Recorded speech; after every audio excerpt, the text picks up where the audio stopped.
Okay, so the three gets Oliver Middlemount. Nice.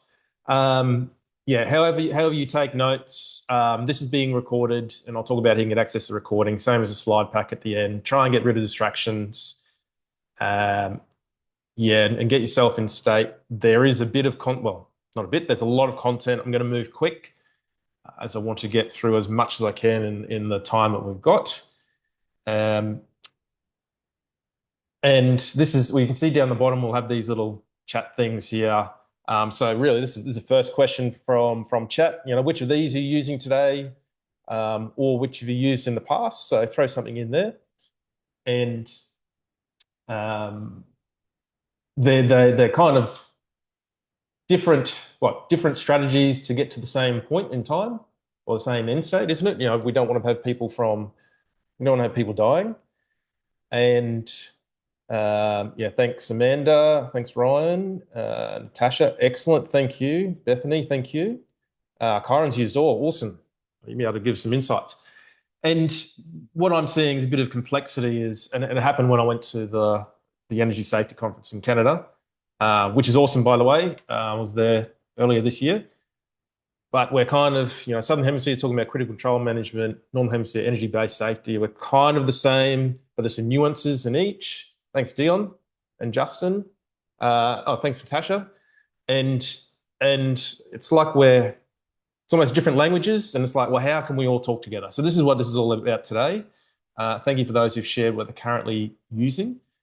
And so a quick overview. I can't, each of these, you could do lots of learning in it. So I'm just going to keep this high level. There's lots of words. I'm not going to read out all the words on the slide. So critical control management, certainly come out of the mining and resources sector in the Southern Hemisphere. And it's really focusing on the critical few risks and what are the critical few controls, hence a critical control, and then managing them through for the life of the control. Energy-based safety, so maybe those in the Southern Hemisphere might be a newer term.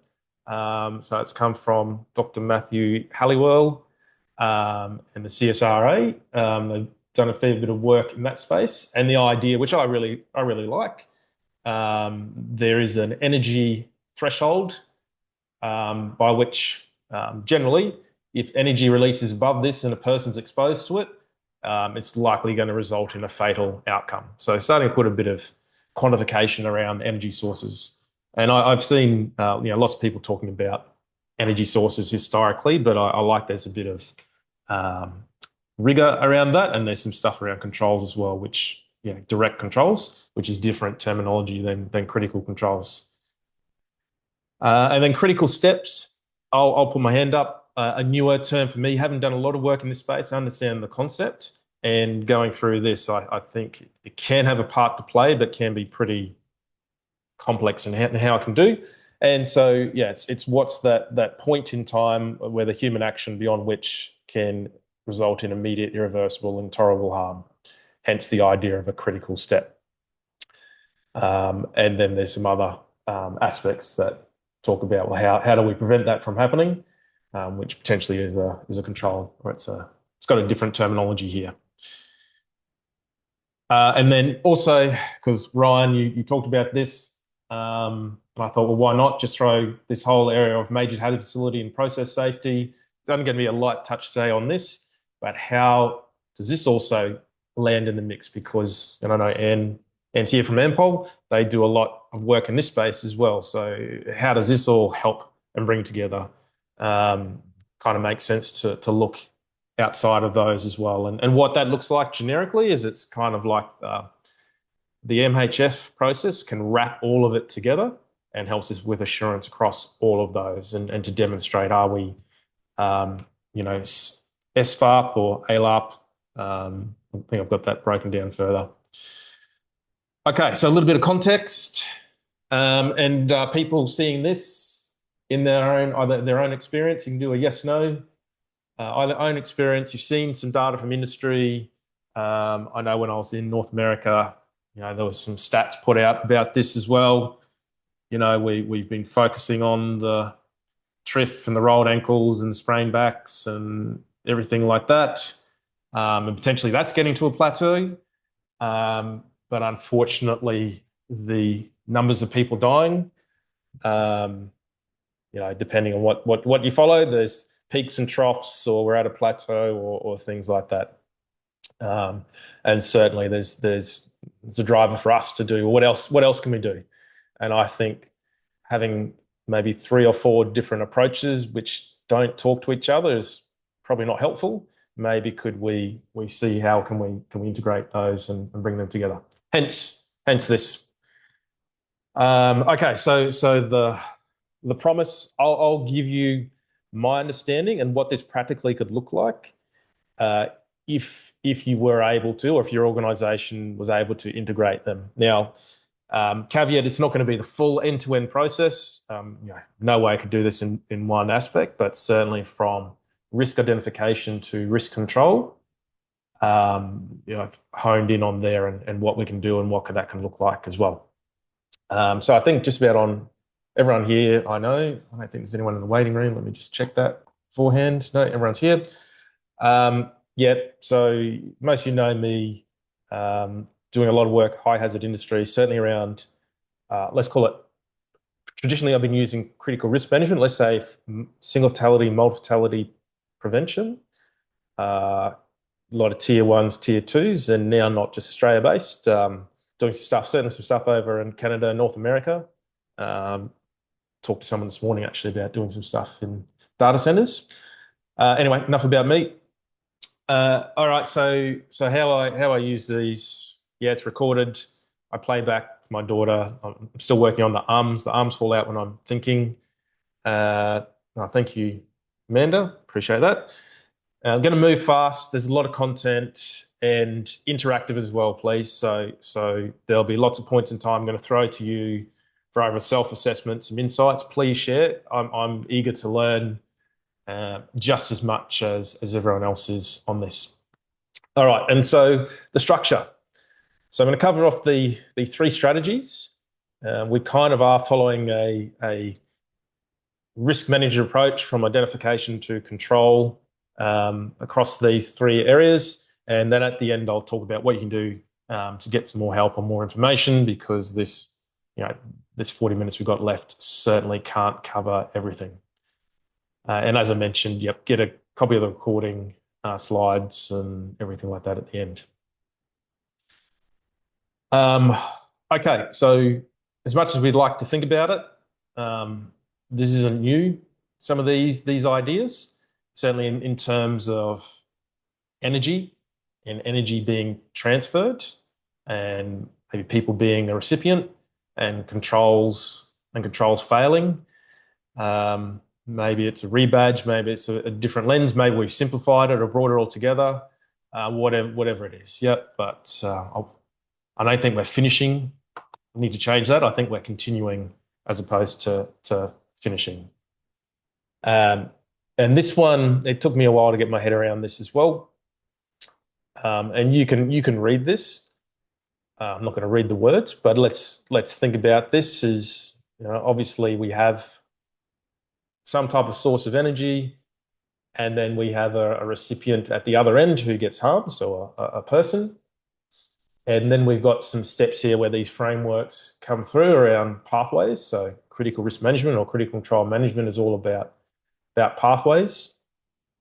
And then the touch point, that time of energy release and what a human does or doesn't do. That's where critical steps can add to this and prompt us to look at some things a different way that we maybe never have done that before. And I should have mentioned right back at the start, in terms of energy sources, I mean, that's energy-based safety. Yeah. And so, yeah, any examples? Can anyone think of a energy source or a scenario that would kind of make sense and fit this neatly in terms of going energy source all the way through to someone being harmed? It's okay if you can't. Pop quiz. We're trying to bring those things together, but anyone want to throw something? Panel box. Okay, probably need a little bit more, Justin. Thank you, though. So I'm thinking about what would be the energy source. There, the pathway, the touch point. It is a pretty big question, actually. Electrical panel box. Okay, so we've got electrical. Gotcha. So the energy source could be electrical. The pathways could be then, well, we know the touch point would be the direct exposure, direct action, or someone does something which is irreversible. And then the pathway is certainly in the critical risk management lens, there could be a few different ways that could unfold, isn't there? The isolation or the error or the, I don't know, failure of the infrastructure or whatever it could be. D on contact with overhead electrical lines. Awesome. So for this, when we're sort of moving through this, I'm just going to use the energy source of mobile equipment. And so that's probably a mining speak, but let's think, if you've got light vehicles, heavy vehicles or trucks, anything that sort of falls into that, that's the energy source we're going to talk about and move through this. And I'm going to guess most of us in our businesses would have vehicles driving around, so hence the deference to that. And this here is a simplistic bow tie view. Don't have time to unpack bow ties. If you want to do that, come join a different webinar, but that's a view there. Okay, so the first idea, which maybe is not new, is around getting clear on the energies that can kill. So in the critical risk management space, we'd be talking about, well, what's a material, what's an energy source, or a hazard that could have a material outcome. Energy-based safety gives us an additional lens on that, certainly if we're taking a health and safety centric view. So what's the yes, no here for around the grounds? We've got a few people on the line. How would you go within your business? Maybe not just you, but in terms of your business being clear on this. Give us a yes, no in the chat. It's clear, yes. No, some uncertainty. It's not a hell yes, it must be a no. Okay, we've got lots of yeses, which is good. Absolutely. Tasha, okay, everyone's a yes. Narelle, Margot, Raymond, Dion, yes. And that's Ben, Natasha, Raymond, electrical call from high. Okay. Yes has been determined. No for an organisation. Thanks, Kyron. Yes, yes and no. Okay. All right, so we've talked about this simplistic diagram. We know, well, hopefully we know, maybe our organisation doesn't know, that the things that hurt people necessarily aren't the things that kill people. And this is what energy-based safety invites us to do. Before I get into the solution, when we see some organisations that haven't yet made this shift, then here's some pain points. Not sure if any of these, if there's one here that really specifically stands out for you as a pain point for your industry, your business, or you've seen represented over and over and again. Excellent, just letting some more people in. Yes, Triff, thanks, Amanda. I mean, my gosh, I still remember in my career when I was a safety advisor on a mine site, and I still remember saying to it was a mine manager, I said, okay, for the last 6 months, to meet your target, you can only have 0.7 of an injury. And we were just like, what are we doing? This is just ridiculous. That an organisation gets us to that point, and that was the error of focus. Yeah, thanks, Amanda. Thanks, Dion. So I've been there, lived that. And obviously there's a journey there, and maybe that's part of our roles, is to how do we hold people's hand to take them from that to something else, and potentially that's where these frameworks can assist. And this is where we want to get to, and maybe a few people have already said yes, absolutely clear what are the fatal risks. And we've got to a point where we've done as much as we can to quantify this. So from the energy-based safety world, Matthew Halliwell's book, The Energy-Based Safety, absolutely, if you can read his book, I think it's pretty good. Not pretty good, it's really good. Different lens on these things. And the idea here that, of the 1,500 joules, most likely going to end up with injury or fatality. Yeah, and there's some rigour in and around that. Now, sitting in and behind that model as well, look, it's a bit simplistic. I've used different things, but if we're going to look at energies, what's a list of energy sources that we could use as a cross-reference? So in the energy-based safety world, there's the energy wheel, which has a grouping here. Little question down the bottom also, by the way, while I'm still rambling a little bit. Any of these, is there a particular energy source which resulted in, for your organisation, most recent near miss or injury? Or fatality? Don't have to mention it was fatality or not. All right, what do we got? Gravity, thanks Aldous, Mendes motion, Current's motion, Margot's mechanical, Dion's gravity, Morel's motion. Gravity, thanks Melanie. Welcome, Melanie. Okay, anyone else got something there? Cool. So look, this is one framework. I like it's based in energy. Travis Cole, shift of process for the mint. Okay, thanks, Travis. There's other frameworks. So the stuff that can kill you. There's I guess a breakdown. Maybe it's a different lens on that, and maybe your organisation's use something else. If I think, for example, gravity in the mining context, I've used things where we could have gravitation. So people, like a subcategory of people gravity, and a subcategory of objects as a subcategory, depending what you do. Yep. What also this is useful, I believe, is if we're talking about this energy source at the time of identification of risk for all of our business, this translates neatly all the way down to the front line, who can also use this. And there's some really good literature there, certainly out of Construction Safety Research Alliance, on stats where organisations who've used this in their pre-shift meeting, there's been a definite increase in hazard identification and control on the job on the day. So I like that. Okay, so for example, we know that lots of mobile equipment would easily exceed the 1,500 joules. Yeah, thanks, Aldous. I'm working on it. Yeah, you've got me. And okay, so where does the rubber hit the road? How can we practically do this? So for those that came to my presentation in the Northern Hemisphere, and for those who've been on other webinars, I talk about broad brush risk assessment.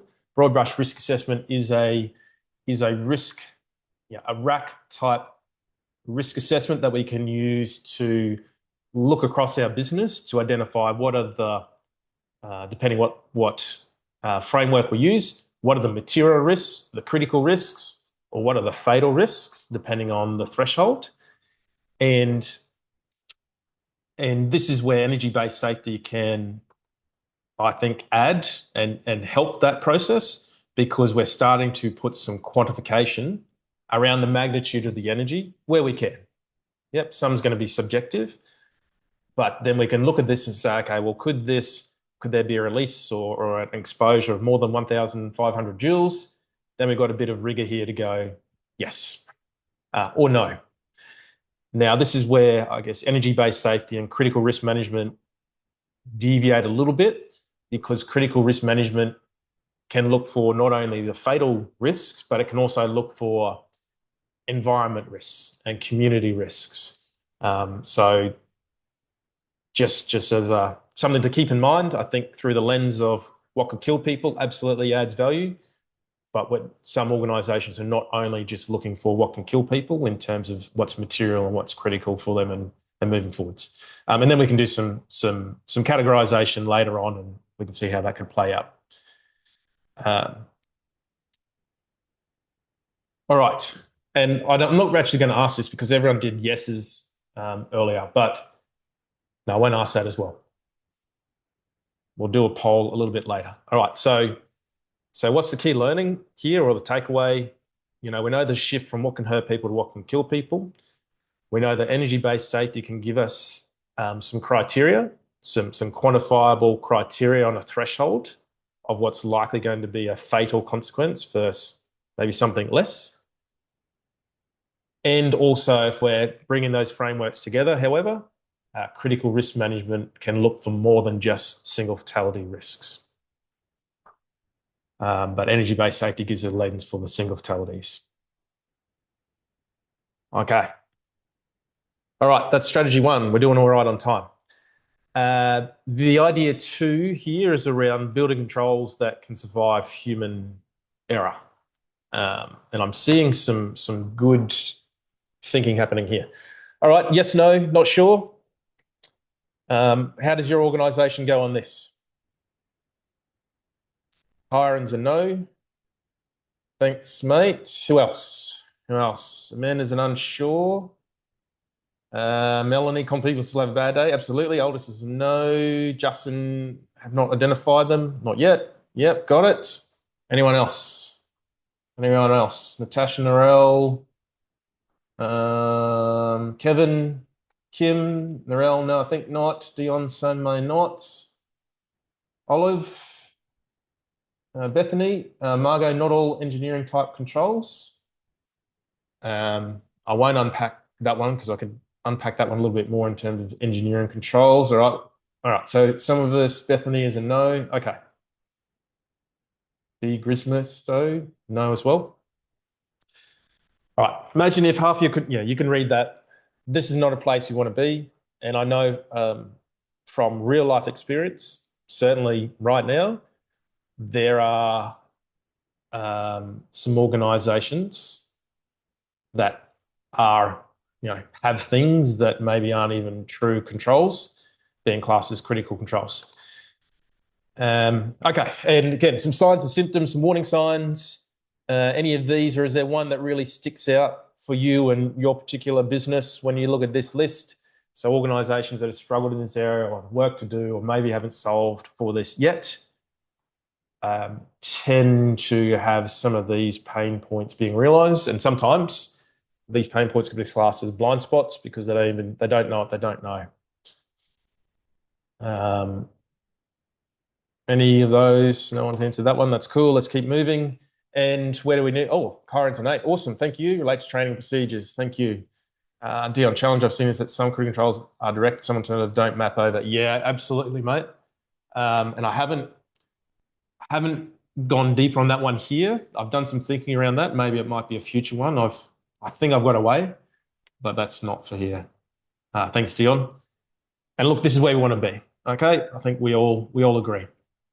So, critical control management has a view on or some definitions of what a control is and what it is not. So they use terms act, object, systems. And this one here, which I like, is they look to strip out so things that support the health of a control, but in and of itself is not a control. So things like training, maintenance, inductions, competence, etc. They come into the categorization of support. And verifications they pull out as well from controls. So things that we do that check on controls. So inspections, audits, monitoring, all of those things end up over in here. Now that's interesting. If I think about verification, I think in the process safety world, there's an idea that controls that detect risks, which potentially in this language ends up as verification. Anyway, I'm not going to solve for that today. And then in the energy-based safety world, there's direct controls and alternative controls. And I guess direct controls in that vernacular, I'd liken to things that are critical controls. So the most important must be there all of the time. And alternative controls are other things. And there's some terminologies here. So it must meet all of these three. I'll look at your stuff shortly, Travis. Must meet all of those three to be classed as a direct control.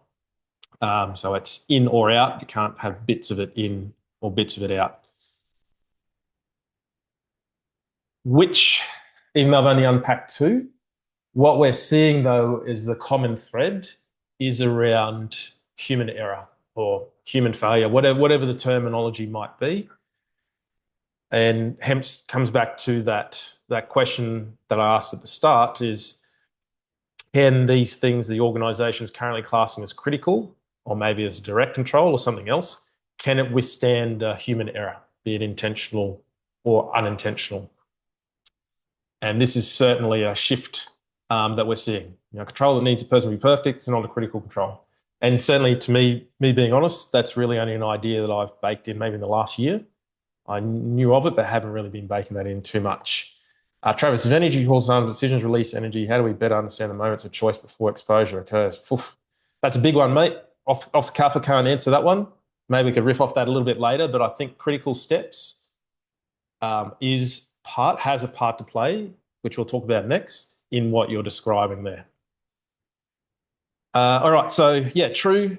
Thank you, Margot. You jumped in there. If looking at this, would any of this change your current list of critical controls? Put a true in there. If there's potentially some maybe some reverse engineering required or some reduction. All right, here we got Aldous, Melanie, Travis. Margot's already in there. Dion, yeah, true. A few would be moved. Travis, Kevin, true, and Tasha, true. All right, that's good. Anyone else want to throw in there? Raymond, Tina, welcome. Tina, welcome. Stephen, sorry, I didn't think you guys tucked in a little bit later. That's fine. All right, so yes, some things that we can do. So strip out those things again that can't withstand a human error. Strip out those things that maybe would be classed as support activities and verification activities, as opposed to true critical controls or true controls. Then if we saw this applied back onto our simplistic bow tie, so loss of mobile equipment, loss control of mobile equipment, so that's the energy source and one we know can kill, passes our threshold. Then in terms of what would be potentially classed as critical control, so not all controls, but things like these two: engineered segregation, intervening collision avoidance, and then the fail, or things that wouldn't be classed as critical controls and maybe not even controls, or we call them something else: giveaway rules, driver awareness, signs, all of those things. And just a note, when we've applied through the critical risk management lens their definition of a control and critical control against the existing control suite for a risk, we've seen a 40% reduction in what are actually controls.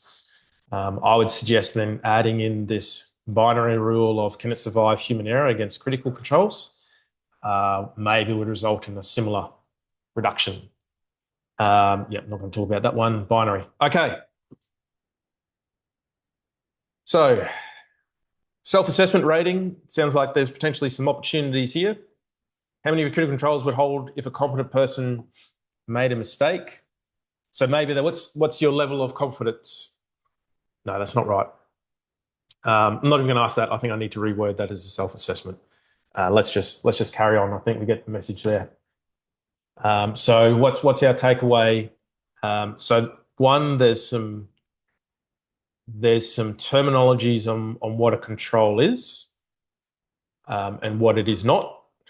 Potentially, there's some more work to be done in bringing them together. So direct control versus control, or an alternative control versus support activity and monitoring activity through a critical risk lens. So bringing that together.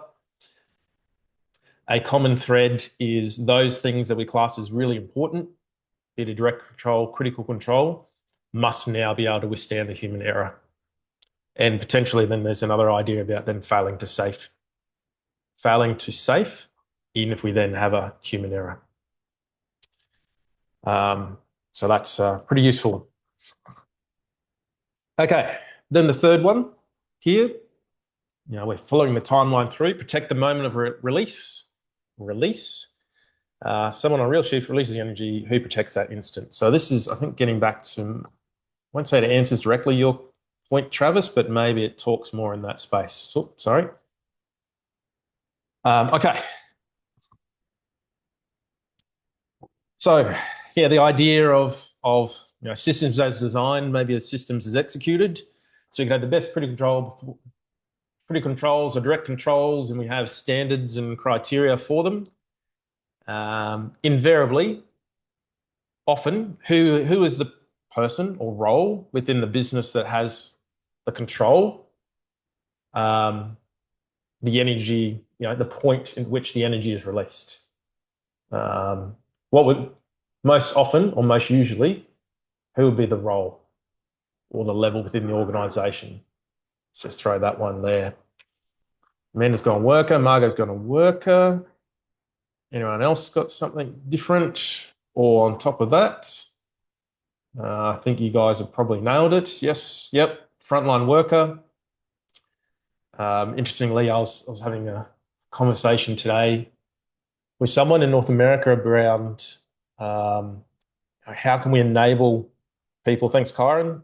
How can we enable the frontline worker to be empowered with the right information to make the right decision, in addition to just having these little checklists and warning signs. What are the other systems that are missing, or what are the systems that can be strengthened that surround the worker that can help us get it to that point in time? But that's a conversation for another day. Amanda, manager leader need to ensure it is in place. Yes, absolutely. There's some assurance they need to do. And potentially, and I've been there, I've been part of organisations that have had this happen. Has anyone else had and circumstance where this has happened? Melanie, this is the gap. Most workers aren't aware of the controls, aren't always conducting. Yes, absolutely. Travis, many I think it all sits with the IHS team. Yeah, absolutely. I've seen that one. Has anyone else had experience with this one? Great system, all verifications, but we still had this one unfold. Excellent. Here we got Amanda's yes, Kyron's yes, oldest workers imagined work. Yep, perform. Melanie, yes. Narelle, this is our company's gap. Yeah, cool. Thank you. All right, and then so common pain points, issues, and I think a few people just talked about workers imagined versus workers done. I'm not going to unpack that one. I think we all get it. We're all aligned. All right, so what else can we do? Imagine if every crew, replace crew with frontline worker or work group, knew the one action that must go right and had the tools to keep control at that exact moment. I think that would be pretty useful. I think we'd all agree on that. And so this then brings in the concept of critical steps. So what is it? You can see that's some words there. So the action that will trigger immediate, irreversible, and intolerable harm. So those three things all must be met to an asset. If that action or preceding action is performed, improperly, and there's an example I think on the next slide here, and there's some caveats. So what's the example here? So the idea is, because this might be a little bit new for people, think about parachuting. What is a critical step? So the point in time which could be immediate, irreversible, or intolerable harm is the point at which I jump out of the plane. After that, I'm on my own. The energy's been released, and if I haven't got my parachute, then too bad, so sad. That should have been taken care of, or ideally was taken care of by this risk-important action. So that thing that happens before I got to the critical step. So what does this look like? And I've got a table in the next one, a table in the next slide over which we can sort of work through some examples. Is if I've done the work to identify my my critical risks or my fatal energy sources, the energy-based safety, then I can walk through the activities or the steps or the tasks, whatever the breakdown might be, to look for where the energy, the point in time where energy may be released, compare it to those three criteria, immediate, intolerable, I can't remember what the third one was. Someone remembers that. What was it? Hang on, let me go back. Immediate, irreversible, intolerable. And that potentially is our critical step. So let's have a look at some examples here. Yep, so we have some common single fatality risks that potentially our energy-based safety framework allowed us to identify. We're over 1,500 joules. And we've done our work in walking through that. And here could be some examples. Now, there may be more than one, but here is some examples of a potential critical step. Yep. So here is the point in time beyond which potentially could result in intolerable, immediate, and what I can't remember the third one. Anyway, those three I's could happen. Okay. So that's conceptually. This is the bit yesterday, as Tony said, you see it, feel it, dread it. Yeah, I like that. Thank you, Natasha. what's it? Every critical step in some shape, a person crossing a line past which the outcome cannot be undone. That's not a bad terminology, a different way of looking at that. And in this particular critical steps framework, now again, caveat, I haven't done a lot of work in this in terms of applying this. There's the idea of positive controls, risk important conditions, and some, I guess some frameworks and activities and principles that can be applied. I mean, certainly the idea of hold points is fairly well known, certainly even in the critical risk space. There's a lot of work in terms of hold points, but there's some other potentially proprietary type activities here. I like a never proceed as well, and I think I've seen some never proceed, certainly in the critical risk world as well. Then I had to do a bit of thinking for the last few days, because if I'm coming through a standard, let's say a critical risk lens, and for those that haven't done critical risk, then we can talk about that another day, but we do this broad brush risk assessment. Okay, what are our risks? Then we go and do a bespoke assessment. So bow tie analysis is commonly the tool that we use. And when we do a bow tie, I can come up with our critical controls. Then we do some assurance on that. And then we move forwards and monitor the controls and reporting and things like that. And so the thing that I wasn't stuck on, but was looking to work through is where can critical steps be identified in that process? And even if we identified them, how can we bring them into our existing artifacts, not potentially do this thing in parallel, where we then go off and do, okay, now let's do critical step program, we do all this stuff, but it's not talking, or it's not integrating, that's the idea. It's not integrating with the other things that we want to do that are important for us. And so where I ended up, and I'd love people to maybe bake on this and give me some feedback, is when I started to think about the bow tie process, the bow tie is looking for threats or causes that could lead us to the unwanted event. And then the link that my brain worked, and I'd love people to cross-reference me on this, well, potentially a critical step, right? Again, if not controlled, could be a cause, a reason why the energy is released, and we end up with this loss of control event. So if that link holds true, then we could then, in our standard bow ties that we do with our standard failure modes or threat modes, can we use the outcomes from our critical step analysis, identify them as causes? Then I'll come back to your point, Ryan, or then maybe I'll work this through and it might cover it off. Identify them as causes, add in to our bow tie suite using the critical risk language of preconditions and human barriers, or whatever that language is. So the risk important conditions, which can get identified here. Call them something else. We don't call them controls. We actually name them as these things.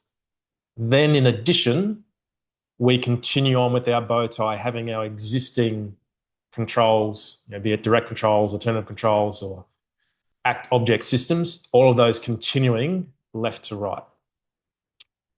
Can we make them more than admin controls, e.g. interlock must be engaged? Yeah, 100%. And that's maybe the opportunity.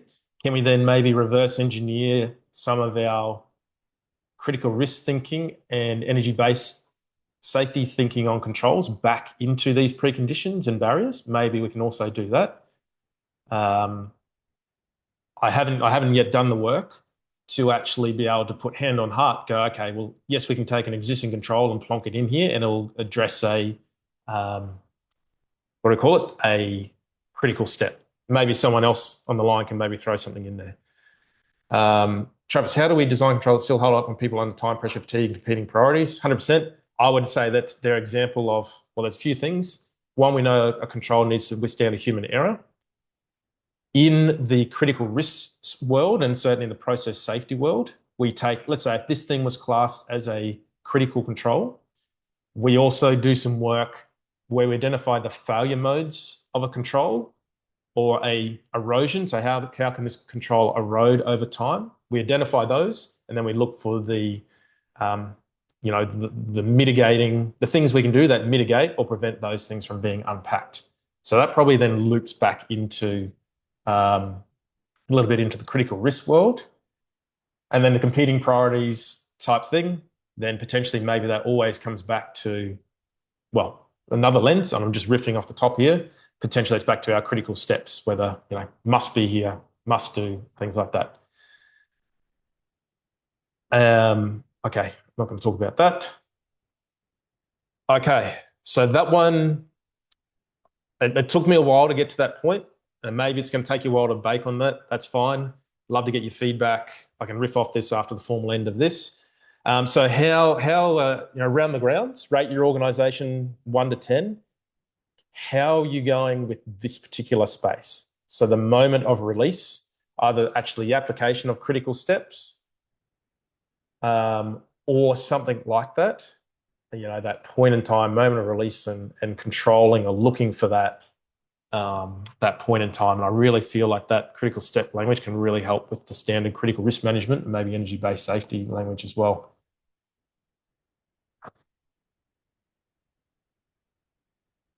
Thanks, Dion. Yeah, that's it, mate. We can talk about that. Kyron's a 5. All right.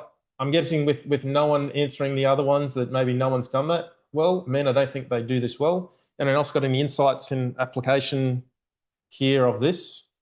I know what I've seen, certainly in the Southern Hemisphere. I haven't seen maybe Josh Bryant over at Mitchell Services. They've probably solved this. He said he was going to jump on here, but I think he's wandering around New Zealand at the moment.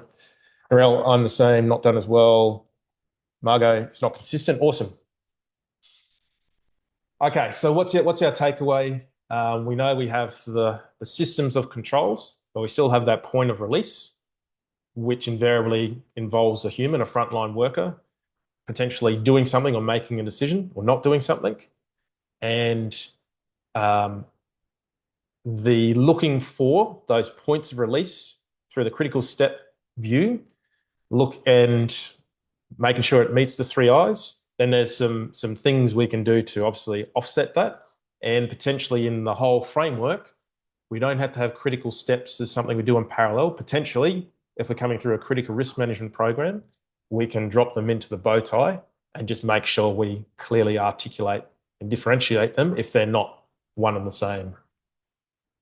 Yeah, that one's baked me a little bit. Okay. Yeah, going okay on time. All right, so bringing this back to what we've talked about from a process perspective. So if we start at identification of either the stuff that can kill you or critical risks or material unwanted events, what we saw is energy-based safety with its threshold certainly can give us a window and quantification for single fatalities and potentially then for multiple fatalities. We also know that some organisations using the broad brush risk assessment may look for additional things that are material for them in addition to just single fatalities. Number 2, we talked about that there potentially is some different terminologies on controls. We know we can apply those frameworks and maybe strip out some things that aren't potentially controls. A common thread is those things that are classed as critical controls or direct controls must be able to withstand human error, and therefore potentially there's some work for us to do to go and challenge that. Then if we're thinking about the moment of release of the energy source, we can take an activity-based view, a step-based view, to look for what is that step, that critical step, which meets the 3 I's. Identify what can we do using that framework to prevent that or ensure someone has a parachute packed before they jump out of a plane. And also we potentially could put that those terminologies inside our existing bow ties. Bringing those 2 worlds together, potentially critical steps could be a cause or a threat to the uncontrolled release of energy. Okay. Yeah, I'm not going to do that. I think I'm not going to talk about assurance. That's where the process safety comes in. There's some words on that. Okay, back to you. So we've still got some people on the line. I haven't lost everyone because it's going to be pretty deep. What's your one aha out of everything that we've just been through? a one takeaway, a one idea, maybe a one action, a one thing. Just drop that in the chat now. What is something? So we've got lots of people online. We've got Anthony, Ben, Bethany, Brett, Cameron.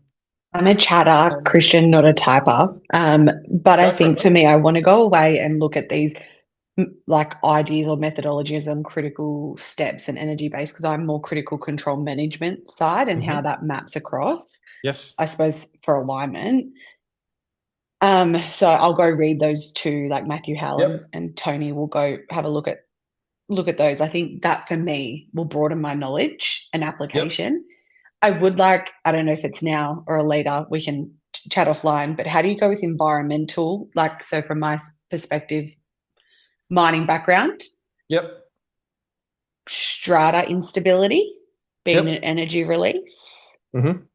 We normally see those type of topics come up in broad brush risk assessments. How do we Yep. map that then along to, like, I suppose, human behaviors? I know there's some aspects in critical controls that we talk about human behaviors in inspections, etc., but some of them become environmental. Yeah.